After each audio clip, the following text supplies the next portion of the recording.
जय हिंद। समाजवादी साथियों, अवध एवं पूर्वांचल की इन 10 सीटों पर सपा के प्रत्याशी भाजपा को देंगे पटकनी। जी हां, आज हम बात करेंगे अवध और पूर्वांचल की उन 10 लोकसभा सीटों को लेकर जहां पर भारतीय जनता पार्टी को झटका लगता हुआ नजर आ रहा है।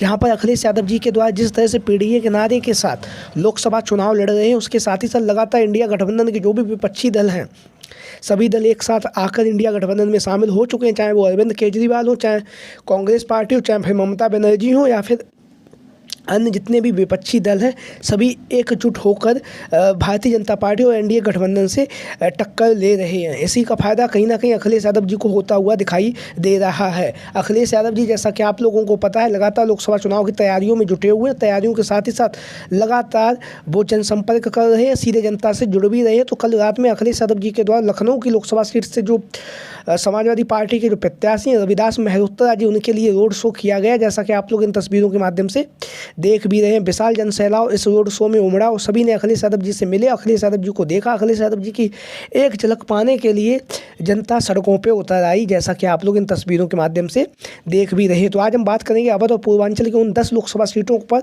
जहां पर भारतीय जनता पार्टी को कहीं ना कहीं हार का डर सताने लगा है। तो सबसे पहले हम बात करेंगे कन्नौज की लोकसभा सीट, जहां से स्वयं सपा मुखिया अखिलेश यादव जी चुनावी मैदान में उतरे हुए हैं। तो कन्नौज की लोकसभा सीट से भारतीय जनता पार्टी के जो वर्तमान समय में जो सांसद हैं सुब्रत पाठक जी, वो बड़े मतों से चुनावी मैदान में हारने जा रहे हैं। हालांकि आप लोगों ने देखा भी होगा चुनाव से पहले भी और चुनाव के बीच में भी किस तरह से उन्होंने अभद्रता के उनके जो वीडियो हैं सोशल मीडिया के माध्यम से जग जाहिर हैं। इसका भी कहीं ना कहीं खामियाजा भारतीय जनता पार्टी को उठाना पड़ेगा।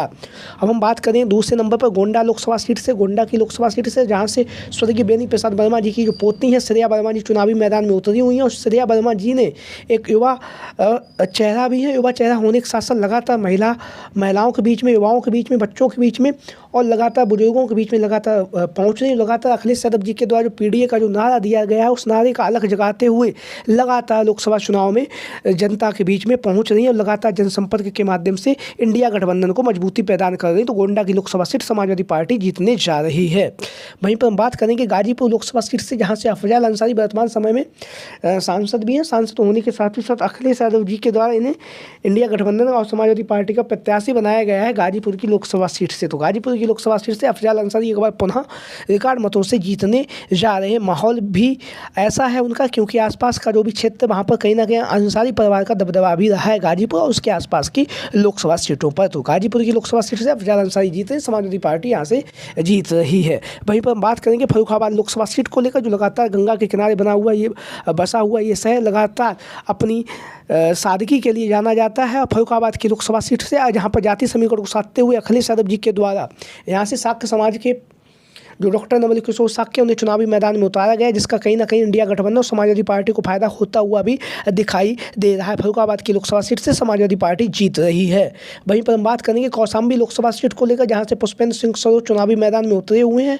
और कौशाम्बी और प्रतापगढ़ की दो ऐसी लोकसभा सीटें हैं जहाँ पर राजा भैया का प्रभाव दिखा जाता है। तो राजा भैया भी समाजवादी पार्टी का जो खबरें सामने आ रही है, समाजवादी पार्टी को अपना समर्थन दे दिया, जिसका कहीं ना कहीं फायदा कौशाम्बी और प्रतापगढ़ की लोकसभा सीट पर हमें देखने के लिए मिलेगा। और जहाँ तक जीत और हार की बात करें तो कौशाम्बी और प्रतापगढ़ दोनों ही लोकसभा सीटें इंडिया गठबंधन समाजवादी पार्टी जीत रही है राजा भैया के आ जाने के बाद।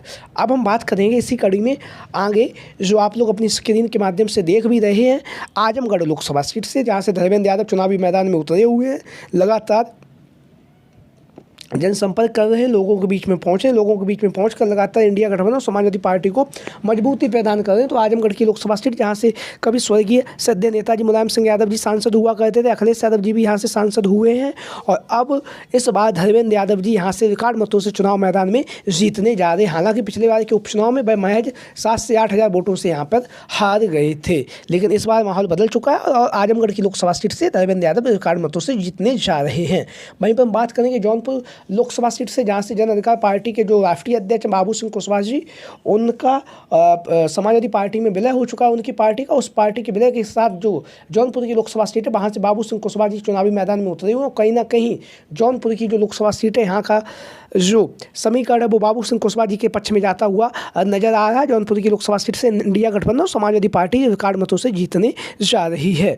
वहीं पर हम बात करेंगे फूलपुर लोकसभा सीट से, जहाँ से अमरनाथ मौर्य जी चुनावी मैदान में उतरे हुए हैं। अमरनाथ मौर्य जी के चुनावी मैदान में उतरने के साथ ही साथ यहाँ का जो जातीय समीकरण है वो भी कहीं ना कहीं अमरनाथ मौर्य के पक्ष में जाता हुआ दिखाई दे रहा है और फूलपुर की लोकसभा सीट से इंडिया गठबंधन और समाजवादी पार्टी विकार मतों से जीतने जा रही है। अब हम बात करेंगे मछली शहर लोकसभा सीट से, जहाँ पर पिछली बार के चुनाव में महज बहुत ही कम वोटों से यहाँ से जीत हार का अंतर साफ हुआ था, लेकिन इस बार यहाँ से प्रिया सूद जी चुनावी मैदान में उतरी, माहौल बना रही, लगातार जनसंपर्क कर रही, तो कहीं ना कहीं जो मछली शहर लोकसभा सीट है वो इंडिया गठबंधन और समाजवादी पार्टी के पक्ष में इस बार जाती हुई नजर आ रही है। हम बात करेंगे डुमरियागंज लोकसभा सीट को लेकर। डुमरियागंज की लोकसभा सीट से जहाँ से आप लोगों को पता है कुशल तिवारी चुनावी मैदान में उतरे हुए हैं। कुशल तिवारी मतलब ब्राह्मण बाहुल ये सीट है जिसका फायदा कहीं ना कहीं अखिलेश यादव जी और इंडिया गठबंधन को होने जा रहा है। कुशल तिवारी पूर्व में नेता और दिग्गज नेता रह चुके हैं, तो डुमरियागंज की लोकसभा सीट से समाजवादी पार्टी जीत रही है। वहीं पर हम बात करेंगे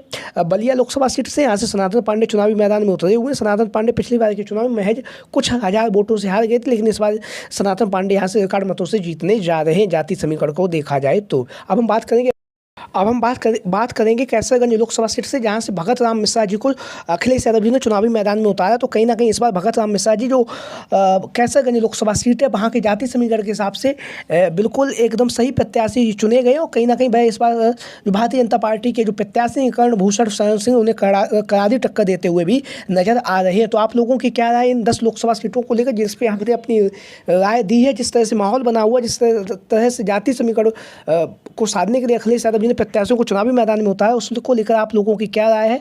सभी साथी कमेंट बॉक्स के माध्यम से अपनी राय जरूर दें। इन 10 लोकसभा सीटों में से इंडिया गठबंधन और समाजवादी पार्टी कितनी लोकसभा सीटें जीतने जा रही है, उसके साथ ही साथ अखिलेश यादव जी कितनी लोकसभा सीटें जीतने जा रहे हैं और भारतीय जनता पार्टी कितनी लोकसभा सीटें जीतने जा रही है। तो सभी साथी चैनल को सब्सक्राइब करें, वीडियो को लाइक करें। वीडियो को अंत तक देखने के लिए आप सभी का बहुत बहुत धन्यवाद एवं आभार। जय हिंद, जय भारत, जय समाजवाद, जय अखिलेश मिशन 2024।